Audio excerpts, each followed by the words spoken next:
The Dynasty need to find something, but they're low on health. Marble and Gesture. Yes, Tobi has to pop the Valkyrie. Fitz goes down, but it may be a safe resurrect. Not with the Dragon Strike coming through. And now the Shock are trying to wrap around the backside. Violet's there, charges up the odds, and Creative's head goes rolling. Transcendence is on the table for Violet. Choihyobin has been removed, but still plenty to work with for the Shock. Super chases Gesture down, and 24 seconds remain. The Seoul Dynasty are on their last legs. And the Shock have insight here. They'll know exactly where they're coming from. They're not going to be able to push into it with ease. Whole hog to knock them back. Transcendence as well. Everything aligning for the Shock. Seoul Dynasty needs some magic here. Fitz. Magic in those hands, you better believe it. Prophet also has a Dragon Strike. It's all on the table now, and it's all for the taking. Prophet ascends to the high ground.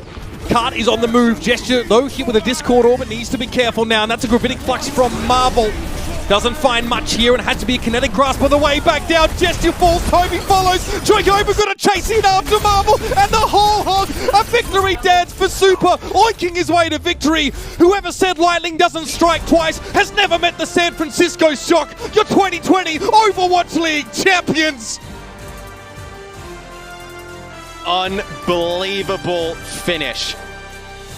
At every moment in this series where there was like a need to respond, you know, a big play, the San Francisco Shock always came up clutch. And Seoul Dynasty pushed them to the brink in this match. Like no other team we've seen them push to San Francisco before. Very valiant effort from Seoul, but not enough to deny San Francisco their back-to-back champions. The relief on this team's faces, you can see from the facility cams. These guys, they battled it out over a long season along the rest of the Overwatch League, right? Started with homestands, and then it was playing online. They get on a plane, they get to Korea, they quarantine for an extended period of time. We saw what their life was like there. It wasn't easy. I mean, they did it all with that hunger, that belief that they would be the ones at the end of the day to hold the trophy aloft. And the fans joined with them from coast to coast, across the world, in fact. San Francisco has cemented themselves as the greatest team in Overwatch. Back-to-back champions. And just the fashion they did it in, right? So much up against them this season. You know, traveling, then going back home, the change to online. Like, so many different factors that go into it. And it doesn't matter. San Francisco just battles throughout all of it. To win a back-to-back, a second championship for the San Francisco Shock. This is a team, a lot of people early on in the season were like, hey, you know, they don't look the same. Maybe they're not as good. It did not faze these players at all. They knew how good this team was. They believed in the coaching that they have. Everybody on the roster, top to bottom, made an impact throughout the entire season.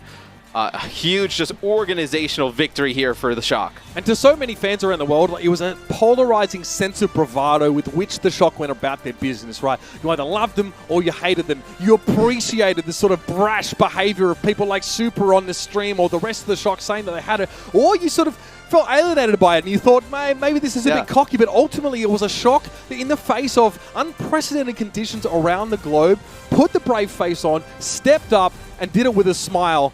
And now to see them take things out here at the end of the Overwatch League is incredible to see. Yeah, and you just look at this roster and how they've used it throughout the year. Everybody has made impact at times, right? You know, you've seen Twilight come in when they run the double flex support stuff for Moth.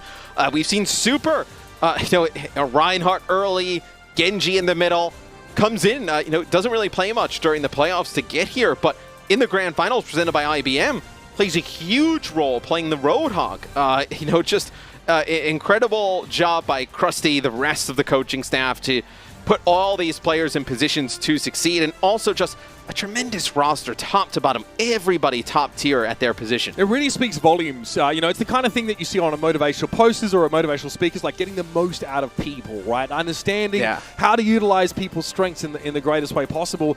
But you have a deep roster here on San Francisco. Every bit of it gets utilized. Super gets sidelined by the looks of things for quite some time, and so the memes, the jokes start to pop up about, you know, him sort of, you know, stepping aside and, you know, maybe being a caster. But, I mean, when you see the guy hit the game like this in those final moments, I mean, the Shock had a lot to work with there. Still, Creative punishes them with a biotic grenade. Super just says, no, this is it. This is our moment. He reaches for the cup once more. And it's with a whole hog celebration, the San Francisco come out victorious.